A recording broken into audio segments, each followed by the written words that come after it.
سبحان الله رب العرش العظيم الحمد لله رب العالمين. وقد قال الله تعالى في القرآن العظيم والفرقان المجيد: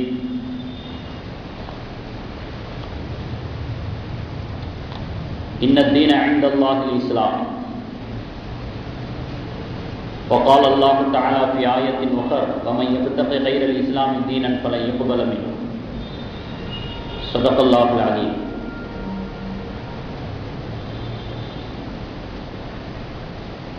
قال ابن عباس رضي الله تعالى عنه: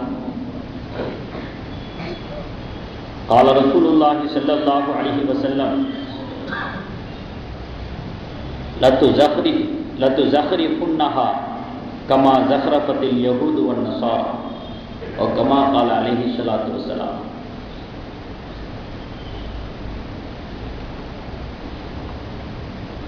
நிறையுடைய வாழ்வழித்து நெடுநிலத்தை காப்பதற்கு மறையளித்த இறைவனுக்கே மாபெரும் புகழனைத்தும், சத்திய தூதராம் நபிகள் நாயகம் ஸல்லல்லாஹு அலைஹி வஸல்லம் அவர்களின் மீதும் அவர்களின் வழிவாழ்ந்த சத்திய சஹாபா பெருமக்கள் மீதும்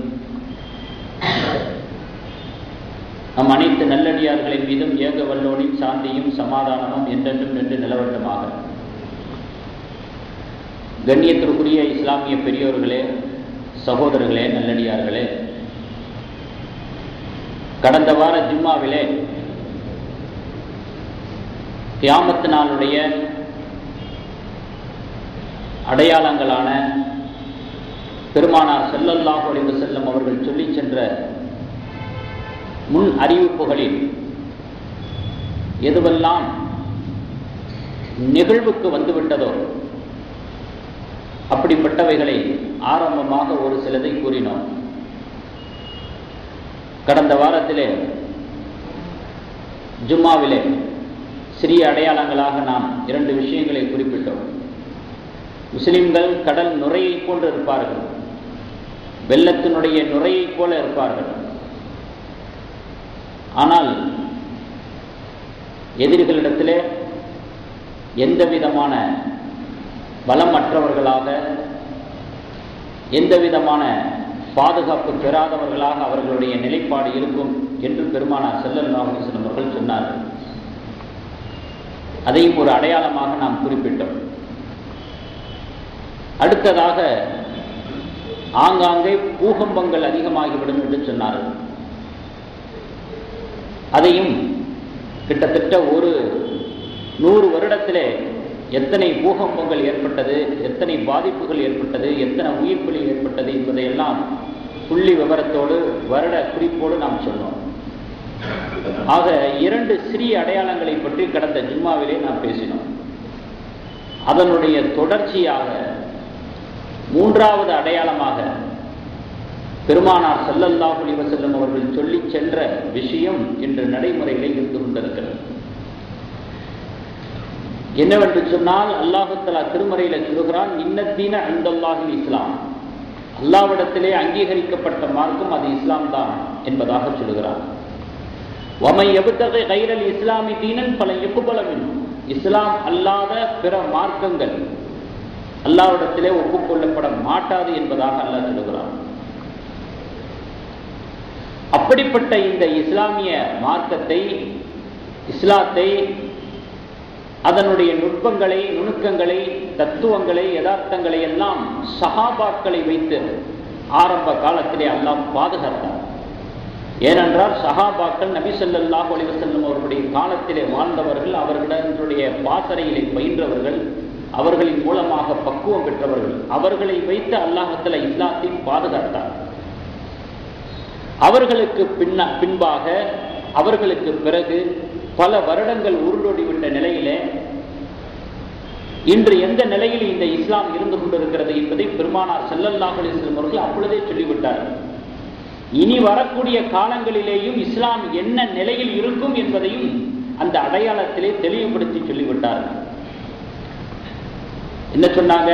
ஷுஅபுல் ஈமான்ங்கிற ஒரு நூலில் பதிவு செய்யப்பட்ட ஹதீஸ், அலி ரலியல்லாஹு தஆலா அவர்கள் அறிவிக்கக்கூடிய ஹதீஸ். பெருமானார் ஸல்லல்லாஹு அலைஹி வஸல்லம் அவர்கள் சொல்றாங்க: யூஷிகு அன் யஅதிய அலன் நாஸி ஸமான்.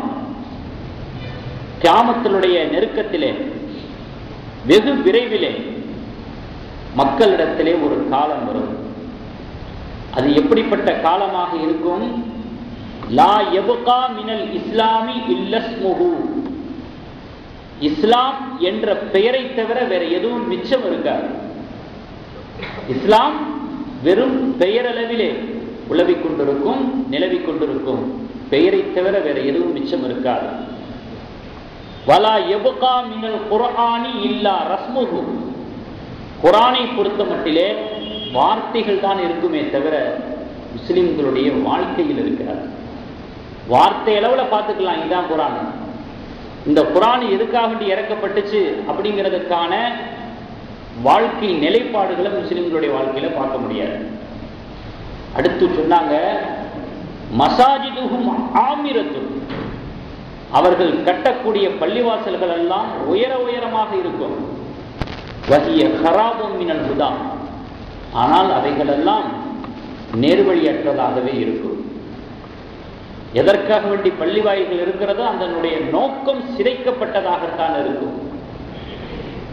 ஹிதாயத் என்கிற அந்த வழி காட்டுதல் என்ற ஒரு நிலையை அற்றதாக இருக்கும். உலமாஉஹும் ஷர்ரு மின் தஹ்தி அதீமில் சமா, மார்க்கத்தை படித்தவர்கள், மார்க்கத்தை அறிந்தவர்கள் எல்லாம் இருக்கத்தான் செய்வாங்க அந்த காலத்துல. ஆனால் மக்கள் ஹிதாயத்து பெறக்கூடிய ரீதியிலே அவர்கள் கற்ற மார்க்க கல்வி பயன்படாது. சொல்லிக்கிறவாங்க, நாங்க மார்க்கம் படிச்சவங்க, மார்க்கம் தெரிஞ்சவங்கன்னு சொல்லிக்கிறவாங்களே தவிர அதன் மூலமாக மக்கள் ஹிதாயத்து பெறுவாங்களான்னு பார்த்தா பெற மாட்டாங்க. இன்னும் சொல்ல போனா வானத்துக்கு கீழே இருக்கக்கூடியவர்கள மோசமானவங்க அவங்களா தான் இருப்பாங்க. யாரு சொல்றாங்க? மார்க்கம் படித்திருக்கிறோம் என்று சொல்லக்கூடியவர்கள். தக்ருஜுல் ஃபித்னத்து, அவர்களிடத்திலிருந்து தான் குழப்பங்களே ஏற்படும். வஃபீஹிம் தஊது, அவர்கள் மூலமாக ஏற்படக்கூடிய குழப்பம் அவர்களுக்கே எதிராக திரும்பிவிடும். இப்படியாக பெருமானார் ஸல்லல்லாஹு அலைஹி வஸல்லம் அவர்கள் சொல்லிவிட்டு சென்றிருக்கிறார். இன்னைக்கு நடைமுறையில் இதை பார்க்கிறோமா இல்லையா? நீங்களே சொல்லுங்க. ஆரம்பத்தில் என்ன சொன்னாங்க? இஸ்லாங்கிற பெயரை தவிர வேற எதுவும் இருக்காது. இன்னைக்கு சராசரியாக பெரும்பான்மையாக இஸ்லாமியர்களாக இருக்கக்கூடிய ஒரு இடத்துல இஸ்லாம்னா என்னன்னு கேட்டு பாருங்க. இஸ்லாம் என்பதை தவிர வேற எதுவும் தெரியாது. அவங்க நினைச்சுக்கிட்டு இருக்கிற இஸ்லாம் என்ன தெரியுமா? குழந்தை பிறந்த உடனே அக்கீகா கொடுக்கணும், தேர் வைக்கணும், கத்னா பண்ணணும், அப்புறம் அப்படியே கொஞ்சம் பெரியவனா வந்துட்டா ஈஜாப் கபுல் கேட்டு திருமணம் நடத்தி வைக்கணும்.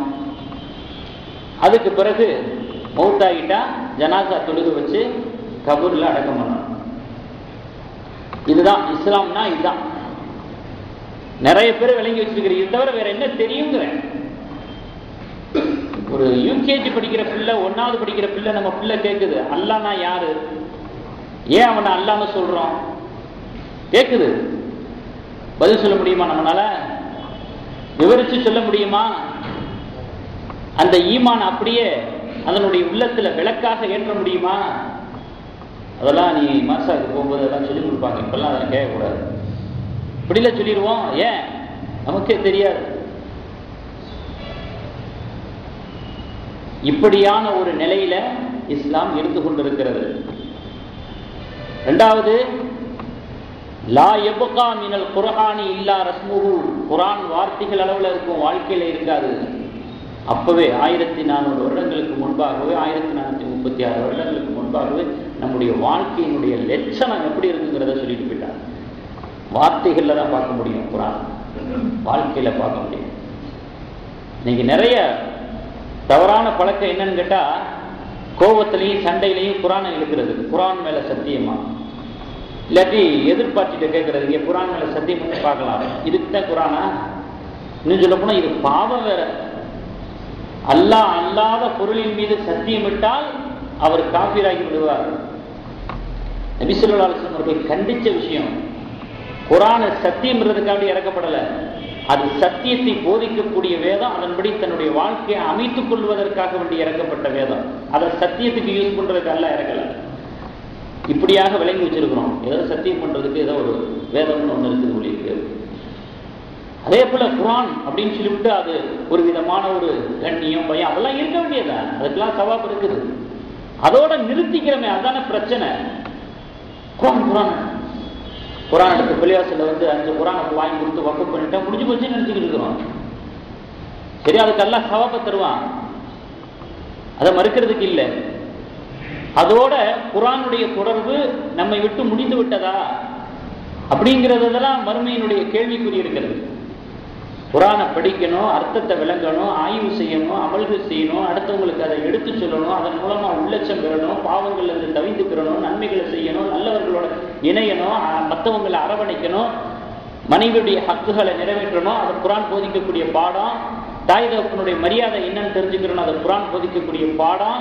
வியாபாரத்தை எப்படி செய்யணும், நண்பர்களிடத்துல எப்படி பழகணும், வீட்டு சூழ்நிலையில எப்படி தன்னுடைய பொறுப்புகளை அமைச்சுக்கிறணும், வெளி சூழல்களில் தன்னுடைய பொறுப்புகளை எப்படி அமைச்சுக்கிறணும், பதவியில் இருக்கும்போது பொறுப்புல இருக்கும் பொழுது எப்படி பிறருடைய ஹக்குகளை பேணி பாதுகாக்கணும், உரிமைகளை பேணி எவ்வளவோ எவ்வளவோ. ஒரு பக்கத்தினுடைய டிரான்ஸ்லேஷனை படிச்சுட்டாலே உங்களுடைய உள்ளத்தினுடைய கதவு திறந்துடும், இருள் மூடிடும். என்றைக்காவது ஒரு நாள் குர்ஆனை திறந்து வச்சு அதனுடைய அர்த்தத்தை தெரிவதற்கு ஆசைப்பட்டு இருக்கிறோமா, ஆர்வம் கொண்டிருக்கிறோமா, அதீத முயற்சி எடுத்திருக்கிறோமா? அப்போ குர்ஆன் குர்ஆனாகவே இருக்குது, நானாகவே இருக்கிறேன் அப்படிங்கிறதுக்கு தான் குர்ஆன் இறங்குச்சா? அதுக்குத்தான் இறைவன் வேதத்தை அருள்னானா? அதை விளங்குற விஷயத்துல நம்மளே வீக்னஸா இருந்தா எப்படி விவரமா மற்றவங்களுக்கு எடுத்து சொல்ல முடியுங்கிற அதை அப்பவே நபி ஸல்லல்லாஹு அலைஹி வஸல்லம் சொல்லிட்டாங்க. வார்த்தைகள்ல குர்ஆன் இருக்கும், வாழ்க்கையில இருக்க ரொம்ப கவலைக்குரிய ஒரு விஷயம்.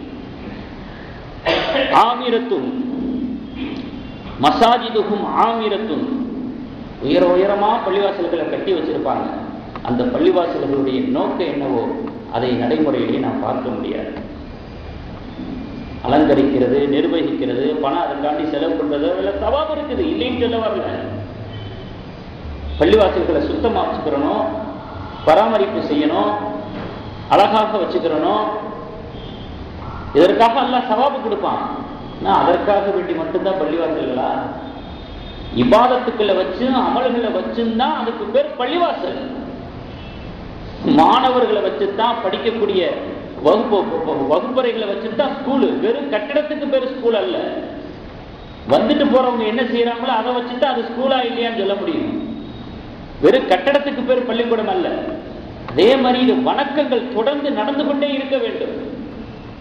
பெருமானார் ஸல்லல்லாஹு அலைஹி வஸல்லம் அவர்களுடைய காலத்துல எப்படி பள்ளிவாசல் இருந்துச்சோ அதே மாதிரி செழிப்பா இருக்கணும். இபாதத்தின் மூலமாக, வணக்கத்தின் மூலமாக.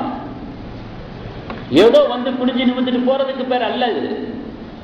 எவ்வளவோ இபாதத்துக்கள் இருக்கிறது, அமல்கள் இருக்கிறது, திக்ர்கள் இருக்கிறது, குர்ஆன் ஓதுறது இருக்குது. இந்த மாதிரியான விஷயங்களை எல்லாம் நிலை பெறச் செய்யக்கூடிய, தொடர்ந்து சரிபடக்கூடிய ஒரு இடமாக, வணக்கஸ்தலமாக இருக்கிறது தான் பள்ளிவாசலுடைய நோக்கம். அதை நாம் செய்ய வேண்டும். பள்ளிவாசலுடைய வெளிவெளிகளை எல்லாம் செய்வதற்கு மன இசைவு கொடுக்கும். ஆனால் மெயினான விஷயத்துல மனசு பின்வாங்கும். எதுல மனசு பின்வாங்குதோ அதைத்தான் நம்ம செய்யணும்.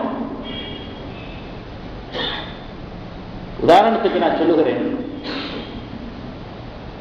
இஸ்லாமிய சமுதாயத்துக்காகவோ இஸ்லாத்துக்காகவோ ஏதாவது நம்ம ஒன்று செய்யணும் அப்படின்னு சொன்னா, நல்ல ஒரு வளர்ச்சி, நல்ல விஷயங்களுக்கு ஏதாவது செய்யணும் அப்படின்னு சொன்னா, செல்வந்தர்களை ஏழைகளை பார்த்தோம்னு சொன்னா, செல்வந்தர்களுக்கு எதை கொடுக்கறது ஈஸி, எதை கொடுக்கறது கஷ்டம்னா, செல்வத்தை கொடுக்கறது ஈஸி, நேரத்தை கொடுக்கறது கஷ்டம். ஏழைகளை பொறுத்தளவுல நேரத்தை கொடுக்கறது ஈஸி, செல்வத்தை கொடுக்கறது கஷ்டம். யாருக்கு எதை கஷ்டமோ அதை கொடுத்தா தான் அங்க வளர்ச்சியை பார்க்க முடியும், இலக்கை அடைய முடியும். அதுல ஒரு பரக்கத்து இருக்குது. அந்த வலியினுடைய இடையளவு, அந்த வேதனையினுடைய இடையளவு, அவர் பொறுத்து கொள்ளக்கூடிய, சகித்துக் கொள்ளக்கூடிய அந்த தன்மையினுடைய அளவிற்கேற்ப அல்லாஹ் வெற்றியை கொடுப்பான். தனக்கு எது ஈஸி, தனக்கு எது இலகு, தனக்கு எது சௌகரியம், இந்த அடிப்படையில பார்த்து ஈடுபாடு என்பது அதை இலக்கை தொட்டு விட முடியும். பள்ளிவாசல் என்று சொன்னால் அதுக்கு என்ன தேவை? அமல்கள் தேவை, திக்ர்கள் தேவை, அல்லாஹ்வை துதிபாடுவது தேவை, அல்லாஹ்வை புகழ்வது தேவை, அவனுடைய வேதத்தை அலசி ஆராய்ந்து விளங்குவது தேவை, ஆய்வு செய்வது தேவை. அதை தவிர மற்ற எது வேண்டாலும் நான் செய்யறேன்னா அதற்கா பள்ளிவாசல்? அதான் எத்தனையோ பள்ளிவாசல்கள் உயர உயரமாக இருக்கும். யாரு நபிசுல்லாஹு சொல்றாங்க 1436 வருஷம் நானா சொல்லி இருக்கிறேன். உயர உயரமாக இருக்கும், ஆனால் அது மக்கள் பெற வேண்டிய நியாயத்தை தராததாக இருக்கும் என்று பெருமானார் ஸல்லல்லாஹு அலைஹி வஸல்லம் சொல்றாங்க. இதுக்கே இப்படின்னா இது அடுத்த ஒரு அடையாளம் சொல்றாங்க பாரு. இது போன வாரம் 2 அடையாளம் சொன்னேன். இந்த கடல் நுரை போட்டு இருப்பாங்க முஸ்லீம்கள், பெரிய அளவில் அதிகமான எண்ணிக்கையில் இருப்பாங்க, எதிரிகள்கிட்ட அடி வாங்கிட்டு இருப்பாங்க. 2வது பூகம்பங்கள் அதிகமாக வரும். இப்போ 3வது இந்த மாதிரி அடையாளங்கள் இப்போ சொன்னது. 4வது நபிசுல்லாஹு சொல்றாங்க, உலக அழிவு நாளுக்கு முன்பாக நடக்கக்கூடிய முன்னறிவிப்புகள் அடையாளங்களை பற்றி நபிசுல்லாஹு சொல்லும் பொழுது 4வது என்னன்னு கேட்டால், பள்ளிவாசல்கள் எல்லாம் கிறிஸ்தவர்கள் யூதர்களை போன்ற ஒரு வணக்கஸ்தலங்களாக ஆகி போய்விடும். அபூதாவுத் ஷரீஃபில் பதிவு செய்யப்பட்ட ஹதீஸ். கால இப்னு அப்பாஸ் ரலியல்லாஹு அன்ஹு, இப்னு அப்பாஸ் ரலியல்லாஹு இந்த ஹதீஸ் அறிவிக்கிறார். லத்து ஜஹ்ரி குன்னஹா, நீங்கள் பள்ளிவாசல்களை அலங்கரிப்பீர்கள். கம்மா ஜஹ்ரபத்தில் யஹூது வன் நஸாரா, யஹூதிகளும் நஸ்ரானியர்களும் தங்களுடைய வணக்க ஸ்தலங்களை அலங்கரிப்பது போல, அமைத்து வைத்திருப்பது போல நீங்கள் அலங்கரித்துக் கொண்டிருப்பீர்கள் என்று பெருமானார் ஸல்லல்லாஹு அலைஹி வஸல்லம் அவர்கள் சொல்றார். இதுவும் உலக அழிவு நாளுக்கு முன்பாக கியாமத்தினுடைய நெருக்கத்தில் நடக்கக்கூடிய விஷயங்கள். நபி ஸல்லல்லாஹு அலைஹி வஸல்லம் அவருடைய காலத்தில் பள்ளிவாசல் எப்படி இருந்தது, அது எப்படி இயங்கிக் கொண்டிருந்தது, அதை பற்றிய போதிய அறிவு இருந்தால்தானே அதை பற்றிய ஒரு நடைமுறைக்கு வரக்கூடிய ஒரு ரீதியில் நம்முடைய சிந்தனை எழுச்சி பெற்றிருக்கும். நபி ஸல்லல்லாஹு அலைஹி வஸல்லம் அவர்கள் வெறும் வணக்கஸ்தலமாக மட்டும் பள்ளிவாசலை பயன்படுத்தல,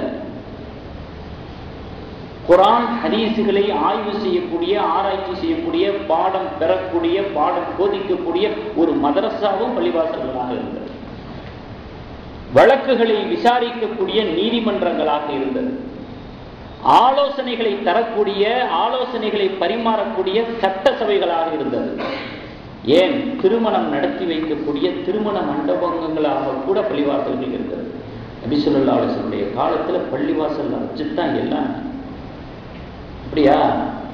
அப்போ மண்டப செலவு மிச்சம், சாமி இங்கேயே கல்யாணத்தை வச்சிடலாம் அப்படியா நினைக்கிறது? அந்த கோணத்துல சிந்திக்க கூடாது. பள்ளிவாசல்களில் இபாதத்துக்கள் பிரதானமாக இருந்து அனைத்து முஸ்லிம்களுடைய நிலைமைகளும் சமாச்சாரங்களும் அங்கே அரங்கேற்றக்கூடிய ரீதியிலே பள்ளிவாசல்களை இலங்கிக் கொண்டு இருக்கக்கூடிய ஒன்றாக ஆக்கி வைத்திருந்தார் நபி ஸல்லல்லாஹு அலைஹி வஸல்லம்.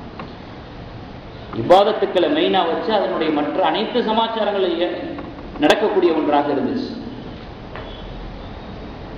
எது தேவையோ அதை விட்டு மற்றதெல்லாம் செய்யறது இல்லை. அது உதாரணமா சொல்றதா இருந்தா, பள்ளிவாசல்ல தொழுக வர்றவங்களுக்காக வேண்டி பாத்ரூம் வசதியை பயன்படுத்தணுங்கிறதுக்காக வேண்டி தொழுக வந்தா அல்லாஹ் நியத்தை பார்க்கறானா இல்லையா? அல்லது பாத்ரூம் வசதியை மட்டும் பயன்படுத்திவிட்டு எஸ்கேப் போயிடுறது, அல்லது அதை பயன்படுத்தக்கூடிய வசதி அங்கே இருக்குதேங்கிறதுக்காக வேண்டி அதை பயன்படுத்த வரக்கூடிய சாக்கில் அப்படியே தொழுது கொள்ளாமே அப்படின்னு நினைக்கிறது. எதுக்காக வேண்டி? நம்முடைய செயல்பாடு எப்படி இருக்குது அல்லாஹ்வுக்கு தெரியுமா இல்லையா? ஆகையினால பள்ளிவாசல்களில் தான் அத்தனை சமாச்சாரங்களும் முஸ்லிம்களுடைய நிலவரங்களும் நிகழ்வுகளும் நடைபெறக்கூடிய ரீதியில் 24 மணி நேரமும் கதவு திறக்கப்பட்ட இயங்கிக் கொண்டிருக்கக்கூடிய இறைவனை நினைவு கூறக்கூடிய வணக்கஸ்தலமாக வைத்திருந்தார்கள் நபி ஸல்லல்லாஹு அலைஹி வஸல்லம் காலத்தில் பள்ளிவாசல். முஸ்லிம்களுடைய அனைத்து காரியங்களும் அல்லாஹ்வுடைய ஆணைக்கேற்பதானே நடக்கும். அதுவும் இபாதத்து தானே. இப்போ 24 மணி நேரமும் விவாதத்திலேயே இலங்கிக் கொண்டிருக்கக்கூடிய ஒரு ஒன்றாக நபி ஸல்லல்லாஹு அலைஹி வஸல்லம் தன்னுடைய காலத்தில் பள்ளிவாசல்களை வச்சிருந்தாங்க. ஆனால் நபி ஸல்லல்லாஹு அலைஹி வஸல்லம் காலத்தில் என்ன பார்வையில் பள்ளிவாசல்கள் பார்க்கப்பட்டதோ அதனுடைய ரீதியில நம்முடைய நடைமுறைகள் பள்ளிவாசல்களில் இருப்பதில்லை. அதனால தான் அதனுடைய நிலைப்பாடு தேய்மானமாகி பள்ளிவாசலில் தொழுகை நேரம் முடிஞ்ச உடனே கதவை பூட்டக்கூடிய ஒரு நிலைமை ஏற்படுது. கதவை பூட்டி பிறகு அடுத்தவருக்கு தொழுகையில் திறக்கணும். நிர்பந்த நிலை, தவிர்க்க முடியாத ஒரு நிலை தள்ளப்பட்டு விட்டது இன்றைய காலத்தினுடைய பள்ளிவாசலுடைய நிலைமை. அடுத்து பெருமானார் ஸல்லல்லாஹு அலைஹி வஸல்லம் சொல்றாங்க, 5வது அடையாளம், நேரத்தில் பரக்கத்து எடுபட்டு போயிடும். பணத்துல தான் பரக்கத்துங்கிறது இல்லை, நேரத்திலையும் பரக்கத்து இருக்குது. அதை நம்ம அனுபவ ரீதியாகவே உணர்ந்து தெரிந்து கொள்ளலாம். பரக்கத்துனா என்ன? அபிவிருத்தி. அனஸ் இப்னு மாலிக் ரலியல்லாஹு தஆலா அவர்கள் அறிவிக்கக்கூடிய ஹதீஸ், பெருமானார் ஸல்லல்லாஹு அலைஹி வஸல்லம் அவர்கள் சொல்றாங்க, லா தகூமு ஸாஅ, கியாமத் நாள் ஏற்படாது, ஹத்தா யதகாரப ஸமான், காலம் சுருங்கும் வரை கியாமத் ஏற்படாது. காலம் சுருங்கி போயிடுமா? எப்படி சுருங்கும், எந்த அளவு சுருங்கும்? பெருமானார் ஸல்லல்லாஹு அலைஹி வஸல்லம் அவர்கள் சொல்றாங்க, ஃபதகூன ஸனத்துக ஷஹ்ரி, ஒரு வருஷம் ஒரு மாதத்தை போன்று ஆகிவிடும். வயகூன ஷஹ்ருக்கல் ஜும்அத்தி, ஒரு மாதம் ஒரு வாரத்தை போல ஆகிவிடும். வதகூனல் ஜும்அத்துக்கல் யௌமி, ஒரு வாரம் என்பது ஒரு நாளை போல ஆகிவிடும். வயகூனல் யௌமு கஸ்ஸாஅத்தி, ஒரு நாள் என்பது ஒரு மணி நேரத்தை போல ஆகிவிடும். வதகூன ஸாஅத்து கல்லர்மத்தி பின்னார், அந்த ஒரு மணி நேரம் என்பது நெருப்பை பற்ற வைத்து அணைக்கக்கூடிய ஒரு நேரத்தை போல ஆகிவிடும். இந்த மாதிரியான ஒரு நிலைமையும் கியாமத்தினுடைய நெருக்கத்தில் ஏற்படும். இன்னைக்கு அதை நம்ம அனுபவம் ரீதியாக பார்த்து கொண்டு இருக்கோம். இப்பத்தான் ரம்ஜான் போனது மாதிரி இருந்துச்சு, ஏதோ ஒரு 4-5-6 மாசம் தான் ஆயிருக்குது அப்படிங்கிற மாதிரி இருக்குது. அடுத்த ரமலான் வந்து விட்டு அதே மாதிரி இப்பத்தான் மாசம் பிறந்தது மாதிரி இருக்கும். அடுத்த உடனே மாசம் முடிய போகுது, மாதத்தினுடைய எண்டு வந்துருச்சு, இறுதி வந்துருச்சு அப்படிங்கிறதாக இன்னைக்கு பரவல் மக்களிடத்துல பேசக்கூடிய பேச்சுக்கள் அப்படி இருக்கு. இப்பத்தான் போன மாசம் அடுத்த மாசம் முடிய போகுது அப்படின்னா நல்லதுதான், சேலரி சீக்கிரமா கிடைக்கும் அப்படிங்கிறீங்களா? அதுலயும் பறக்கத்து போயிடுச்சு, நேரத்திலையும் பறக்கத்து போயிடுச்சு. அந்த நேரத்தை ஸ்பெண்ட் பண்ணி எதை நாம் ஊதியமாக பெற்றோமோ அதுலையும் பறக்கத்து போயிடுச்சு.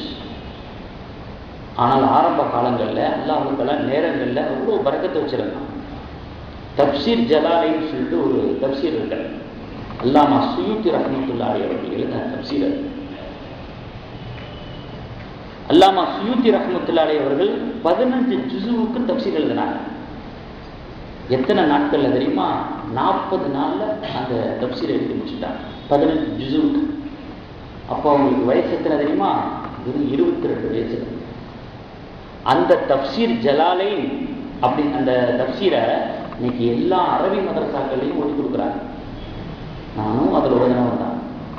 ஒரு வருஷம் முழுமைக்கும் அந்த தப்சீரை சொல்லி கொடுக்குறாங்க, ஓதி கொடுக்குறாங்க.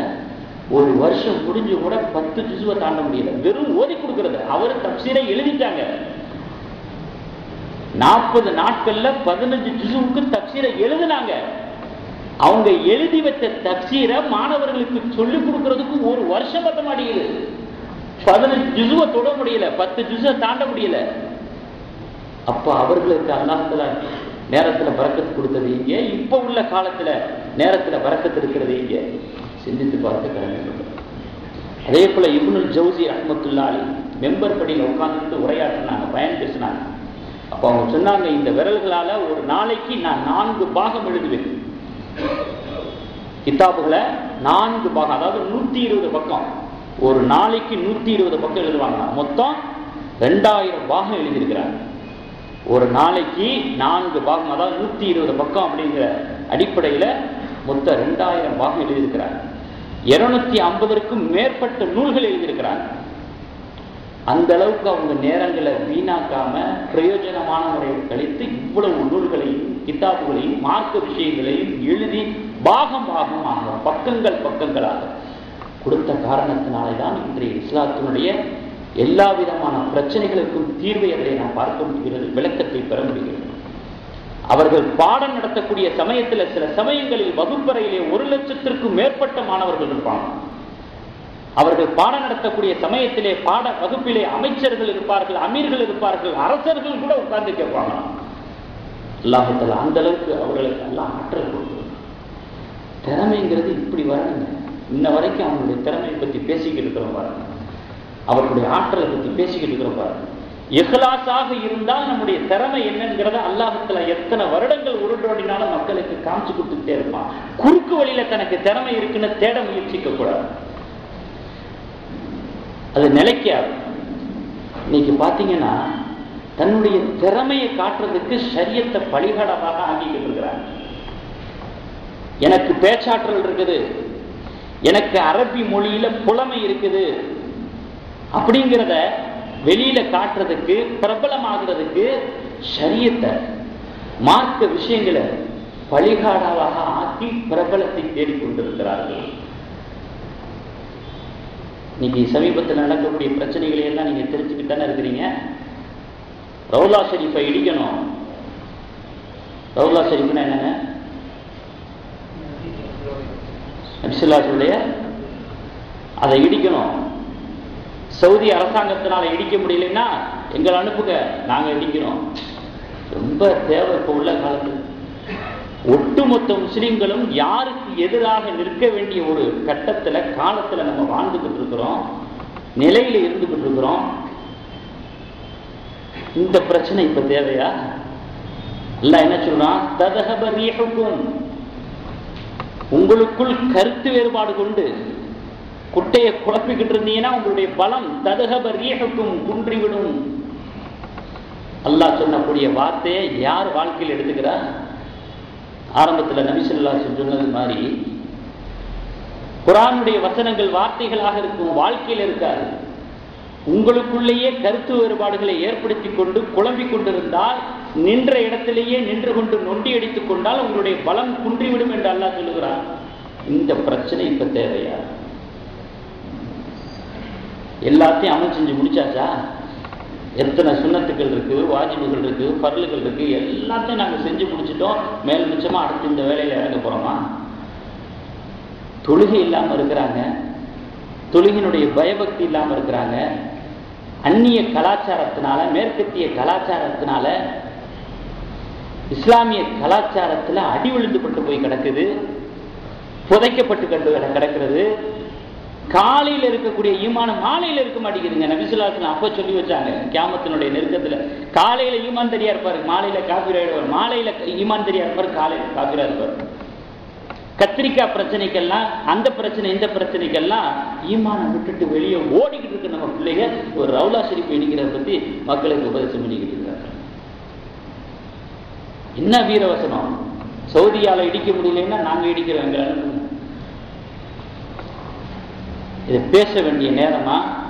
சரி, அதை ஸ்டார்டிங்ல பேசும்போதே அதை எப்படி பேசணும், எது பண்ணணும், அது சம்பந்தமான இஸ்லாம் சொல்லக்கூடியது என்ன, ஏன் இந்த மாதிரி ஒரு நிலைப்பாட்டில் எவ்வளவோ இருக்குது படித்தட்டுகள். அப்போ நல்லா நம்ம கவனிக்கணும்.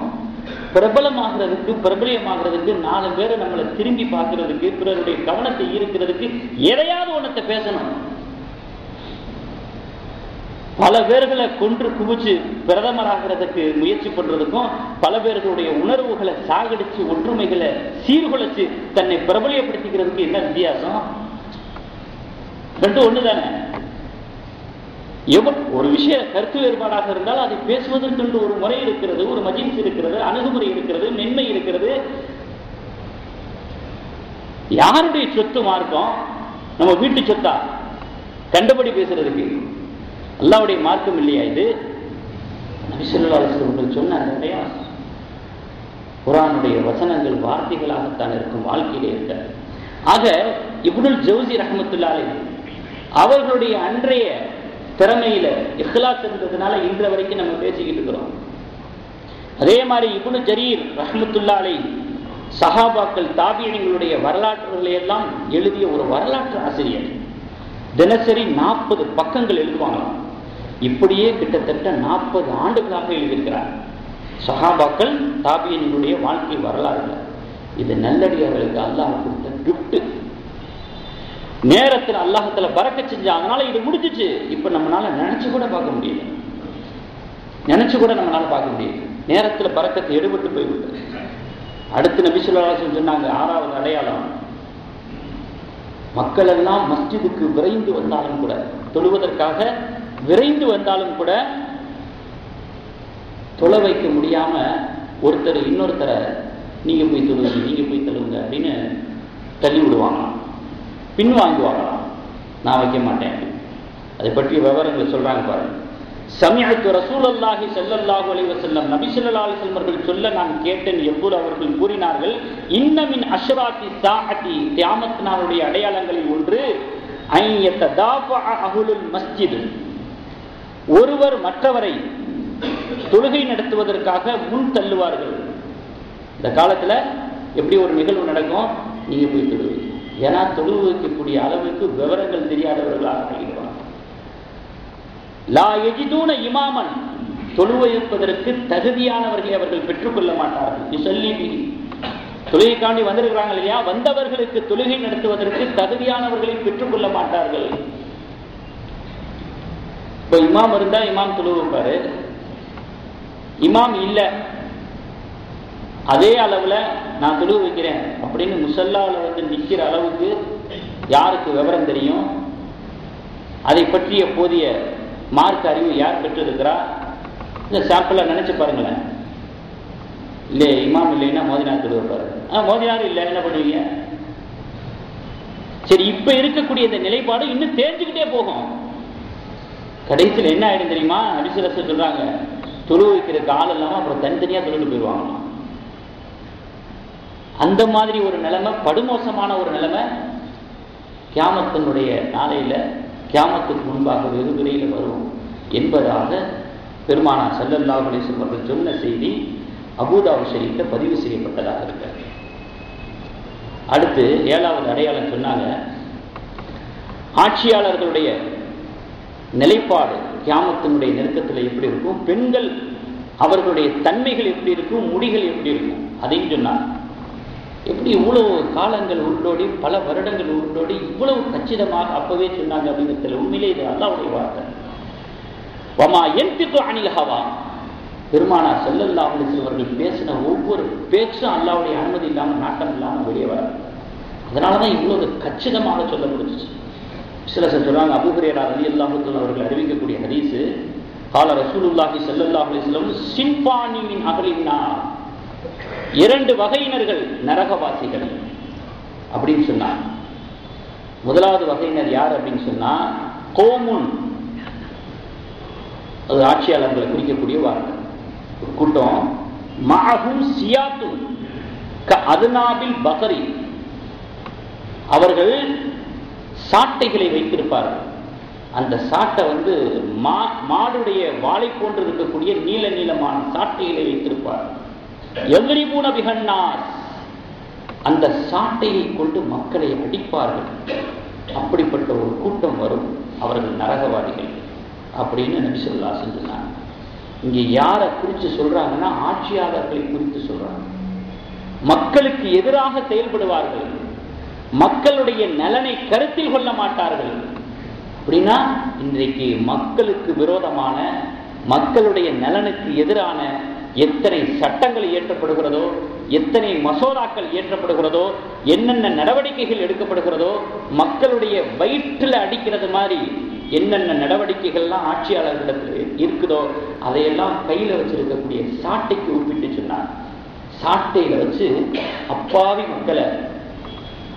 மக்களை அடிக்கிறதுக்கு சமம். மக்களுக்கு சரியான நீதி கிடைக்க மாட்டேங்குது, நீதிபதிகள் எல்லாம் விலை போய் விடுகிறார்கள். இந்த நிலைமை எல்லாம் ஏற்பட்டா மக்களை சாட்டையால் அடிக்கிற மாதிரி இப்படி ஒரு ஆட்சியாளர்கள் வருவாங்க, அவர்கள் நரகவாதிகள். அடுத்து இன்னொரு கூட்டத்தை சொன்னாங்க பெருமானார் ஸல்லல்லாஹு அலைஹி வஸல்லம், சில பெண்கள் கியாமத்தினுடைய நெருக்கத்துல, உலக அழிவு நாளுடைய நெருக்கத்துல பெண்களுடைய தன்மைகள் எப்படி இருக்கும், அவர்களுடைய முடிகள் கூட எப்படி இருக்கும் என்பதை சொன்னார். காசியாத்துன் ஆரியாத்துன், ஆடை அணிந்தும் நிர்வாணிகளாக இருப்பார்கள். ஆடை என்ற பெயரிலே ஏதோ ஒன்றை உடுத்திருப்பார்கள், அரை நிர்வாணியாக இருப்பார்கள். இப்படிப்பட்ட பெண்களும் உலக அழிவு நாளுக்கு நெருக்கத்திலே வருவார்கள். உமீலாத்தும் மாயிலாத்தும், அந்த அரைகுறை ஆடையை அணிஞ்சுக்கிட்டு அரை நிர்வாணியாக இருந்து கொண்டு ஆண்களை தன் பக்கம் சாய்க்க நினைப்பார்கள். அவனை கவுத்திடணும், அவனை கவர்ந்திடணும், தன்பால் சாய்ச்சிடணும். முமீலாத்தும் மாயிலாத்தும், வரலைன்னா இவங்களே போய் அங்கே கவுந்துருவாங்க. இன்னைக்கு நிறைய பேர் பணிபுரியக்கூடிய இடங்கள்ல அதான் சொல்லிக்கிட்டு இருக்கிறாங்க, நம்ம சும்மா இருந்தாலும் அதுக்கு சும்மா இருக்க மாட்டேங்குது அப்படின்னு. இன்னைக்கு எவ்வளவு பேர் சொல்ல நம்ம கேட்கிறோம், ஆம்பளைங்க சும்மா இருந்தாலும் அது சும்மா இருக்க மாட்டேங்குது. அப்படிப்பட்ட ஒரு அநாகரிகமான செயல்கள் அளவுக்கு அதிகமாக அரங்கேறி கொண்டிருக்கக்கூடிய, அதுவும் பணிபுரியக்கூடிய இடங்களிலே, மக்கள் நடமாட்டம் இல்லாத இடங்களிலே, இருட்டான இடங்களிலே, கடற்கரை ஓரங்களிலே, தியேட்டர்களிலே, பூங்காக்களிலே சட்ட அங்கீகாரத்தோடு சில மாநிலங்களில் நபி ஸல்லல்லாஹு அலைஹி வஸல்லம் சொன்னாங்க, அறைகளை இறைவாணியாக இருப்பார்கள். இப்படிப்பட்ட தன்மைகள் எல்லாம் அவர்களிடத்தில் இருக்கும். அதுக்காண்டி பெண்களை தான் சொன்னாங்க, இல்லை ஆண்கள் செய்தாலும் அதுவும் தவறு தான். அதுக்கடுத்து நபி ஸல்லல்லாஹு அலைஹி வஸல்லம் இதை கண்டிக்கும் விதமாக சொன்னாங்கல்லா யதுகுல்னல் ஜன்னத, இப்படிப்பட்டவர்கள் சோனத்துக்குள் நுழையவே மாட்டார்கள். நுழையிறது என்ன, வலா யஜித்ன ரீஹஹா, சொர்க்கத்தினுடைய வாடையை கூட நுகர மாட்டார்கள். ல யூஜது மின் மசீரத்தின் கதாவ கதா, அந்த சொர்க்கத்தினுடைய வாடை பல பல மைல்கள் தூரத்துக்கு அப்பால இருக்கு. ஏதோ இங்கே வாடை அடிக்குது, அந்த வாடையை கூட நுகர முடியாம இங்கே நிற்பாங்கிறதுல, அந்த வாடை வரக்கூடியது பல கிலோமீட்டருக்கு அப்பால. அந்த வாடையினுடைய ஆரம்பம் இருக்கு பாருங்க, அதையும் தாண்டி எவ்வளவோ தூரத்தில் இருப்பாங்க, வாடையை கூட நுகர மாட்டார்கள். இப்படிப்பட்ட ஒரு கூட்டங்கள் உலக முடிவு நாளுக்கு முன்பாக வருவார்கள் என்ற அந்த அடையாளங்களில் பெருமானார் ஸல்லல்லாஹு அலைஹி வஸல்லம் சொன்னார். ஆரம்ப காலத்துல எல்லாம் பார்த்தீங்கன்னா பெண்கள் சேவலை பார்க்கறதுக்கு கூட வெட்கப்படுவாங்க, ஏன்னா அது ஆண் இனத்தை சார்ந்தது அப்படின்னு. அப்படி ஒரு காலம் இருந்துச்சு. ஃப்ளைட்டு போச்சுன்னு வச்சுங்களேன், அங்கே ஆம்பளைங்க எதுவும் பார்த்துருவாங்களோ அப்படின்னு நாணப்படுவார்கள், வெட்கப்படுவார்கள். அந்த அளவுக்கு பெண்கள் கூச்ச சுபாவம் உள்ளவர்களாக, நாணம் உள்ளவர்களாக இன்றைய காலத்தில் இருந்தாங்க. இன்னைக்கு அவர்களுடைய நிலைமை எப்படி இருந்து, காசியாக்கும் ஆரியாக்கும் ஆடை அணிந்தும் அரை நிர்வாணிகள், அரை நிர்வாணிகளாக என்று நபி ஸல்லல்லாஹு அலைஹி வஸல்லம் சொல்வதனுடைய நோக்கம் என்ன, விளக்கம் என்ன? அரைகுறை ஆடை அல்லது மெல்லிய ஆடை, உடம்பு தெரிகிறது மாதிரி மெல்லிய ஆடை, அல்லது இறுக்கமான ஆடை, தன்னுடைய சதைப்பிடிப்பு வெளியிலே தெரிந்து ஆண்களுடைய கவனத்தை பார்வையை ஈர்க்கக்கூடிய ரீதியில கெட்டியான இறுக்கமான, இதெல்லாம் அரை நிர்வாணி ஆடைகளோடு சம்பந்தப்பட்டது. நோக்கமே பிற ஆண்களுடைய பார்வையை தன் பக்கம் இழுக்க வேண்டும் என்ற எண்ணம். இன்னைக்கு ஜவுளி கடைகளில் போய் துணி வாங்க போனோம்னா ஹதீஸ்ல வந்திருக்கிற இந்த ஆடைகள் தான் அதிகமாகி போச்சு, மிகுதியாகி போச்சு. பேணுதல் உள்ள பெண்களுக்கு தேவையான ஆடைகளை தேடி தேடி பெறுவது கஷ்டமாகி போகக்கூடிய ஒரு சூழ்நிலை ஆகிப்போச்சு. பத்தினி பெண்களும் பேணுதல் உள்ள பெண்களும் சிரமப்பட்டு தேடி தேடிதான் அவங்களுக்கு தேவையான ஆடைகள் எடுக்க முடியும். நபி ஸல்லல்லாஹு அலைஹி வஸல்லம் சொன்ன கண்டிச்ச இந்த ஹதீஸ்ல வரக்கூடிய ஆடைகள் தான் இன்னைக்கு மெஜாரிட்டியா உட்காந்துருக்கு ஜவுளி கடைகளிலே, ரெடிமேட் கடைகளில். ஆரம்பத்தில் பார்த்தீங்கன்னா பனியனை போட்டுட்டு கூட ஒரு ஆம்பளை வெளியோடுறதுக்கு வைக்கப்படுவான், ரோட்டில் வருது பனியனை போட்டு, அப்படியெல்லாம் ஒரு காலம் இருந்துச்சு. நீங்க அந்த மாதிரியான ஒரு நைட்ல மட்டுமே உடுத்தக்கூடிய ஆடைகளை போட்டுக்கிட்டு ரேஷன் கடைக்கு போறது, மார்க்கெட்டுக்கு போறது, எங்கெங்கயோ போறது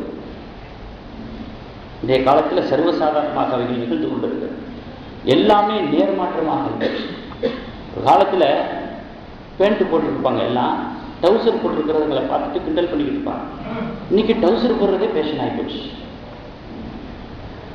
ஆடைகளில் சுருக்கமாக இருந்துச்சுன்னா அயன் பண்ணி போடுவாங்க, ஆடைகள் சுருங்கி போய் யாராவது ஆடைகள் இருக்குன்னா அவங்க கேவலமாக பார்ப்பாங்க, ஒரு ட்ரெஸ்ஸை அயன் பண்ணி கூட போட மாட்டேங்க. ஒரு சுருங்கின மாதிரியே ஆடைகள் வந்துருச்சு, அது ஒரு ஃபேஷன். பேண்டை பார்த்தா சுருங்கின மாதிரி இருக்குது, அயன் பண்ணாத மாதிரி இருக்குது, கேட்டால் அது ஃபேஷன். எல்லாமே தலைகளாக நேர்மாறாக ஃபேஷன் என்கிற பேரில் இன்னைக்கு ஆடைகளில் ஒரு தாறுமாறான ஒரு சிந்தனைகள் ஏற்பட்டு போய்விட்டது. அதையும் முன்கூட்டியே நபி ஸல்லல்லாஹு அலைஹி வஸல்லம் அவர்கள் அடையாளமாக காட்டி இப்படியும் ஒரு நிலைமை வரும் என்று சொல்லி எச்சரித்திருக்கிறார்கள். ஆக காலங்கள் எவ்வளவுதான் மாறி தாறுமாறாக போய்கொண்டிருந்தாலும் கூட நாம் நம்முடைய வாழ்க்கையிலே பரிசுத்தம் பெறுவதற்கும் பக்குவம் பெறுவதற்கும் சரியான ஒரு நிலைப்பாட்டை மேற்கொள்வதற்கும் இறையச்சத்தை ஏற்படுத்திக் கொள்ள வேண்டும், இஹ்லாஸை ஏற்படுத்திக் கொள்ள வேண்டும். இன்னும் இதர பல இபாதத்துக்களை நம்முடைய வாழ்க்கையில் அரவணைத்துக் கொள்ள வேண்டும். அப்படி இருந்தால் உண்மையிலும் மறுமையிலும் அல்லாஹ் தஆலா நமக்கு வெற்றியை தருவான். இனியும் அடுத்து இதுவரைக்கும் சிறிய அடையாளங்கள் 8 அடையாளங்கள், அடுத்து பெரிய பெரிய அடையாளங்கள் என்ன சொல்லியிருக்கிறாங்க இன்ஷா அல்லாஹ் நம்ம அடுத்த வாரம் அதை பற்றிய தொடர்ச்சி நாம் கேட்போம். அல்லாஹ் தஆலா அதற்குரிய பாக்கியத்தை நம் அனைவருக்கும் தந்திருப்பார்.